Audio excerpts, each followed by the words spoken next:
Hi, welcome to Basement Apartment DIY. I recently did a video with Mike Miller, a successful local businessman, and he has some really good insights into how he's run his basement apartment business the last 3 years. You seem pretty good. Like your rent's not too expensive. I mean, it's definitely fair for.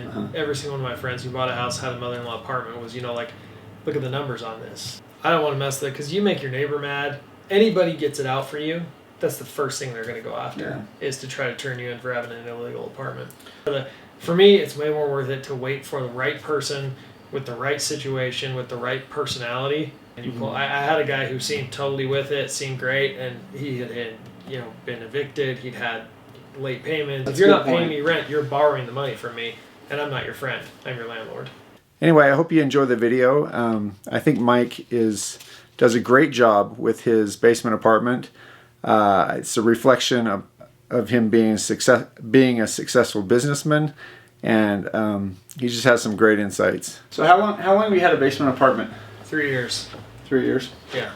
And it's the whole basement of your house, or? No, just half. So it's not even the whole thing? Yeah, it's half my basement. It's about 1,600 square feet. Oh, so your basement's 32? Yeah. So you have a big basement, and you still utilize some of it? Yeah, I have like a game room, theater, and like a sitting room, I guess you'd say, down there. Still, it's mine, and 2 storage rooms that are mine.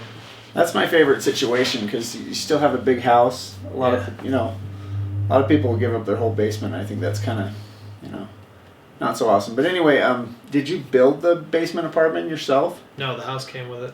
So you bought it, okay? It was just done, ready to go. Yeah.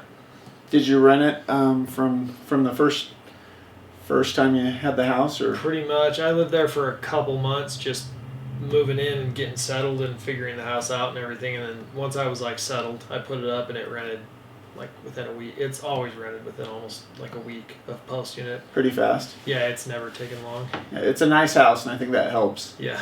Did you look for a house that had a basement apartment, or did you just happen on it? And yeah, 100%. I wanted it because I'm single, so I live alone. So I wanted a basement apartment because for me to live by myself in a house with the garage size that I wanted, I had to buy a pretty big house, and so I needed a basement apartment just to justify the numbers. So that makes sense. So you want a big garage. Yeah.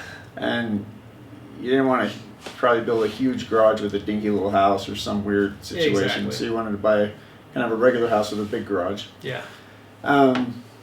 So 3 years ago, how much does your basement apartment bring you? It's 1,700 square feet, and it's 2 bedrooms. Uh-huh. So it's got a lot of room for 2 bedrooms. It's not like I've seen 10 or 1,100 square feet that have 12 that have 3 bedrooms. So so it's a big apartment. It's big living room, big kitchen. The bedrooms are normal size. And how much does it bring in? $1,250. $1,250. And does that include utilities? Yeah, I just pay the utilities. It's not worth it for me to try to break them out because they're not on a separate meter or anything. It's all the same. So that seems like you're giving people a pretty good deal too, which is nice for them. Yeah, I guess. I don't know. Well, I've looked at it quite a bit. And Leah, I think you might be able to get a little bit more. A lot of people do. Might be able to do $1,150 plus $150. I guess it would just be $1,300 or $1,350 or something with everything. But so tell me about the renters you've had. Everyone's been great. Every renter I've had has honestly moved on and bought their own home when they moved out of my house. So I got a 100% track record of people living in my basement and then being able to go buy a home afterward. The first guy that rented my basement, he was there for a long time. He was there for a little over a year, almost a year and a half. Yeah, at least. And it was him and his girlfriend, and they were great. Yeah, I mean, we've never had issues with anybody other than occasionally a dog showed up that, weren't supposed to be there, and we just had a conversation, and that was taken care of. So they brought the dog in. There's a friend that had a dog that came over regularly, and I just said, your friend can't come over with the dog. Well, that's cool. It took a few reminders to stop that behavior. Sometimes I've wondered if I should allow dogs. I think a lot of people have dogs. Yeah. But there's the rental market in Utah is super strong, so I don't think you need to allow them to get renters, to get good renters. Yeah. And of the tenants I mean, I've seen it all though. Like I had a guy had a camp trailer that left it in front of the house for like 3 weeks, and I mean, had to get pretty ornery with him to get him to move it. Had a guy change like the front end on a truck on my driveway. Oh, okay. And got like transmission fluid and stuff all over my driveway, and I was like, not ideal. And then I've just had people make like a little bit ridiculous, like people trying to rent my apartment. They want to move 5-6 people into a 2-bedroom. Mm-hmm. You'll see that a lot, and to me, I mean, I would always suggest no to that. Wait for me, it's way more worth it to wait for the right person with the right situation, with the right personality, rather than rent it to the person that's going to pay the most money, because the extra $50 or $100 a month you're going to get out of somebody for the headache is to me, I don't need the money. Is at the end of the day, I just it justifies the house, but at the end of the day, if they're going to impact my happiness where they live inside my house, I'm not doing that. I think that's pretty good advice. You got to see what works for you. Yeah. And do that. Let's see. What now with fair housing laws, like you don't really have to have rental standards and stick to them. I did a video on that. Single family homeowners, the government's not going to come in and say you discriminated against somebody. Yeah. It's still a good idea to have some standards.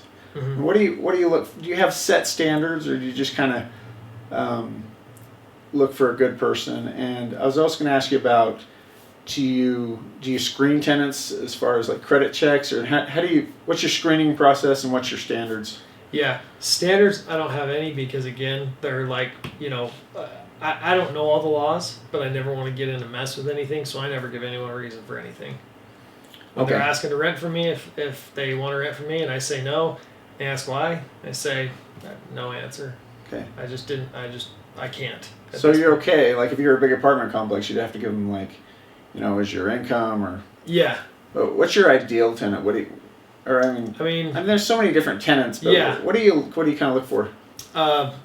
Mostly I look for the number of people and the number of cars. Like I want 2-3 people, like a parent with 2 children down there, that's fine, but over 3 people in my apartment I don't like. It's just too many people down there, small space. Oh, okay. And then 2 cars. I don't want to be the neighbor with cars on the street. So I have 2 parking spots outside my house on my driveway, and I tell them you have to stay on these spots, and you just can't have more cars out here because I don't want to be that guy in my neighborhood. But yeah, and then to your second question, yeah, I check their credit, I check their rental history, I pay the $35 or whatever it is to run the application, because I mean, somebody can look super nice on the outside, and then you pull. I had a guy who seemed totally with it, seemed great, and he had been evicted. He'd had late payments. It pulled all that stuff when I just do it through Rentler, and his credit was like I don't remember, it was a low 500s, and I would have rented to him just based off personality. Seemed great, it was the right situation, but the money wasn't there, and clearly he had no problem not paying his bills. So I haven't used Rentler myself, but they're pretty big in Utah. I don't know how they are across the whole country, but they seem to be, there's always lots of listings, at least where we live, and how does the application system work on Rentler? You just email it to the person, and they fill it out, and then Rentler you click in your portal and say, yeah, I want to see this person, and they give you credit score, criminal background check, eviction background check, and the late rent payments and all that stuff. So it's pretty thorough. So that's pretty simple. Yeah, and it's legitimately one email, and it costs $35, which for me, I rent my apartment once a year, because I do a year contract, and so for $35 a year to make sure that I don't get somebody in there who's not going to pay their bills is. Do you pay the $35 or do they pay it? You can have them pay it. You just go ahead and pay it? Yeah, you can pick on Rentler who you want to pay it, but I just don't care. I don't care. I mean, it's not worth asking. To me, you seem pretty cheap. Good. Like your rent's not too expensive. I mean, it's definitely fair for a big apartment like that. And then you you don't have to, but I think that's a nice gesture that you pay for it. Yeah. Obviously, you wouldn't pay for it unless you were pretty sure you're going to rent to them. Yeah, exactly. So it's like $35 a year every time you rent. So that's not too bad. And I like the fairness there. Not that it wouldn't be unfair to get somebody to have them pay for it, but I think it's a nice gesture. Yeah. This has been part 1 of my interview with Mike Miller. You'll be able to click here on the screen for part 2.